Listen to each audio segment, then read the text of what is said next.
Welcome back. Now, from all indications, the year 2022 is looking like a pressure cooker for Nigeria, being the year that will shape and determine the outcome of the 2023 general elections. Things are really heating up politically in the country at the moment and moving at a fast pace. Now, the crisis within the two major political parties, that's the ruling All Progressives Congress, APC, and the opposition People's Democratic PDPs. Now, this crisis is inevitably out in the open. In the PDP, the twin issue of who emerges the party's presidential candidate and where the candidate actually comes from is now a highly contentious issue and may lead to a bigger crisis in the party if not carefully managed. It is a battle now between the northern and southern chieftains of the party. The battle is actually reaching its climax as the various organs of the party, including the National Executive Committee, appear to be at a loss as to how to resolve the zoning formula impasse. Everyone is watching, and the coming days and weeks are very important and could determine the fate of the party in the 2023 presidential election. Now, the development has, however, led to the formation of a 37-man zoning committee to suggest how best to resolve the issue. And, of course, the party's national convention, where the flag bearer now will emerge, has been fixed for May the 28th. So the party has to resolve this before May the 28th and then hope for the best. The APC, on its part, faces a similar and very challenging situation. While the party appears decided that its presidential flag bearer now will come from the south of the country, even though it has not come out openly to state that, what part of the south is still an issue? Top politicians from both the southwest and southeast have declared their intentions to run for the presidency under the party's platform. The party, of course, still has its convention and the fallout of it to contend with as well. In short, the country's political arena is in a state of flux in the build-up to the 2023 general elections. Quite interesting times we're in. Joining me now to discuss all of this is Public Affairs Analyst Adewale Ajadi, who joins us from the United Kingdom. Mr. Ajadi, thank you very much for your time. Let's start off with the PDP, that contentious issue of where the presidential flag bearer of that party will come from. How do you think that issue will pan out in the party? How do you think it will be resolved? Well, good afternoon or good evening, actually. I don't know exactly how it's going to be resolved, but I certainly know that the issue of zoning is a fundamental issue because we're in a unique situation in Nigerian politics at the moment. Your intro captures it very well, but doesn't clearly state certain facts. One, that we are going to have an open field in the sense the president is not going to be running again. Secondly, that this would be the defining issue. The party that wins the election would be the party that might run the country for the next 8 years at least, if not the next 16 years. So the PDP is in a very, very serious quandary. Does he choose someone that it's chosen before, that is a known quantity, and might be seen as the preeminent person to run in the president of the former vice president, Atiku Abubakar? Or does he open the gates for everybody to go? Inevitably, it's been the champion of zoning. The PDP has been the champion of zoning.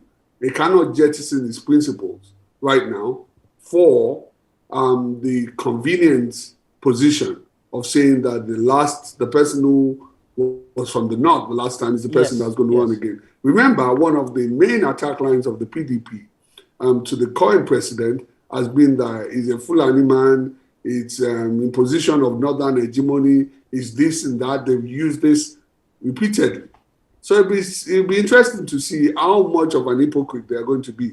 So do you think that argument by some members of the party, especially those from the north, that look, in the PDP, going by the zoning arrangement in the PDP, that the last PDP president was from the south and not from the north. Do you think that argument is not tenable? It isn't, because what you are talking about is the president imposed.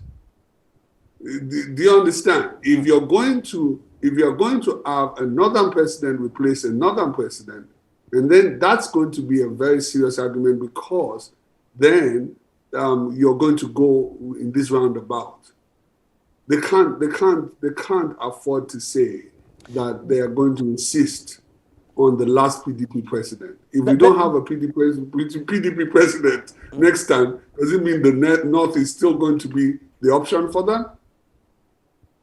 But then you look at the quality, let me put it that way, quality in terms of, these are big-time politicians from the North that have signified their interests. You've mentioned Atiku Abubakar. We know we have Aminu Tambuwal, the current governor of Sokoto State. The governor of Bauchi State is also interested. He signified his interest. They've all picked their forms. Saraki is from the North Central, by the way. He's also picked the form. You look at the field. That's the aspirants now that are coming out under the platform of the PDP. There are more from the North than from the South. And then you begin to ask yourself, what exactly is going on? Well, that's also true. That, to be honest with you, apart from Atiku Abubakar, who has contested on a national platform, none of them have contested in a national post per se. They have contested locally. And Nigerian president is a coalition presidency in terms of geographical location. You have to not just win in your local area, you have to win across the country. So apart from Atiku Abubakar, who's also not won really directly, they don't have any proven candidate of repute, of record. So there are risks all around for PDP. I don't know how they swing this around. But of course, the problem is that it's going to dampen the enthusiasm of the southern PDP people to vote for a northern candidate. Remember, this is a party that makes zoning one of its cardinal issues. And then when it comes to zoning, it appears to fudge the issue somewhat by saying, and you don't think the party might decide to spin this by having a candidate from the South as the vice presidential candidate? Say for instance, it's not impossible to have an Atiku Obi ticket once again. Do you think that will assuage the feelings of the people from the South in the party? Well, if we're talking about enthusiasm, not money, then I don't think they'll be enthusiastic. I think the enthusiasm, the debate in the country has been that there should be a southern president, not a southern vice president. So I don't know how that's going to fly. I certainly think that the issue of age is also going to play in. If people are to be believed in their assertions about the ages of the people who are winning elections and controlling the country, it certainly should be an issue and will be an issue. So if you have an older northern candidate running to be president, that might also dampen the enthusiasm on the South. Okay, let's switch to the APC now. It appears the APC has, you look at the body language, even though they've not said it, but even some top members of the party have come out to say it. We've heard from the governor of Kaduna State, the governor of Kano State. Quite a lot of the governors from the North have actually considered that the next presidential candidate of the party should come from the South. But of course, in the South, you also have the argument of where in the South the president should come from. Should it come from the Southeast that has not tasted it under a democratic system, or should it come from the Southwest? And then you look at some of the top politicians from the South. Some of those who have declared for the presidency are from the Southwest. How do you see it playing out?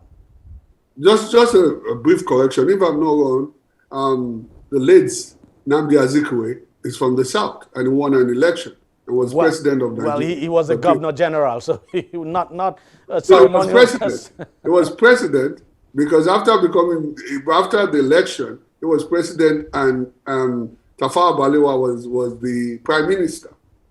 Well, he was a ceremonial president, not an elected president. So okay. Well, I'll concede that. But the point to bear in mind is this: that the presidency of Nigeria is a coalition presidency when it comes to ethnicity and geographical location. You have to make sure that other parts of the country are enthusiastic and support your presidency. The challenges in the Southeast are immense. I'm not saying that there are no candidates that can't be the president from the Southwest, but they have left it a bit late to rally the rest of the country behind them. Meaning that when the EPOP thing was really the notable crisis in the country, they should have stood against that. They should have made pronouncements in support and categorically with commitment to rally the rest of the country for their own presidential platform. So you think trust is going to be a very big issue for it's going to be an impediment, so to speak, for any candidates from the Southeast? I won't put it as strongly as trust. I'm talking about political trust now. Okay. Yes, it would be. I think it would be. It would be. Because you see, if someone had stood up and challenged the crisis in the Southeast and the notions of secessionist interest as strongly as they ought to have, then they would be the forerunner for this election from the APC side. But there were mutterings, there were no strong positions held, and it's understandable. I mean, they would have been putting their lives at risk considerably, but that would have really, really been something to build a political campaign upon. On the other side of it, you'll see that Asiwaju Tinubu has put himself forward as taking a Nigerian position rather than an ethnic championship position. And he has consistently made that his position when everybody else was playing and running for cover. So, I'm not saying I support his candidacy. I'm just saying his position himself. And how do you think it will play out if the vice president also declares? Because it's looking like the vice president is going to declare, even though he hasn't declared. It's looking like he's going to declare. How do you think it will play out? The vice president running against, whether we like it or not, his political benefactor, the former governor of Lagos State, Asiwaju Bola Ahmed Tinubu. It's going to be very difficult. It's going to be very difficult. The vice president is a man who captures the imagination of many partisan and non-partisan Nigerians. He has played personally what we'll call a very good wicket in many ways. He has shown great loyalty. He has shown great integrity. He has shown great commitment. And there's a but. If it goes against someone who is his benefactor, those things might play him into being a regular politician. So it's a catch-22 situation. It's indeed a catch-22 situation. No doubt at all. I want to believe that. But we'll wait and see if the vice president declares and how it plays out. But just before I let you go, there's one man who is beginning to, I don't know how to put it now, but he's been constantly mentioned in the media. We've seen several groups now who are making a case for him, even though he's not said anything. And to be candid, he's not a politician because by virtue of the position he holds, he's not supposed to be a card-carrying member of any political party now. I'm talking about the governor of the central bank, Godwin Emefiele. We've seen several groups now coming out, drumming support for him, spending money, as a matter of fact. And I don't want, as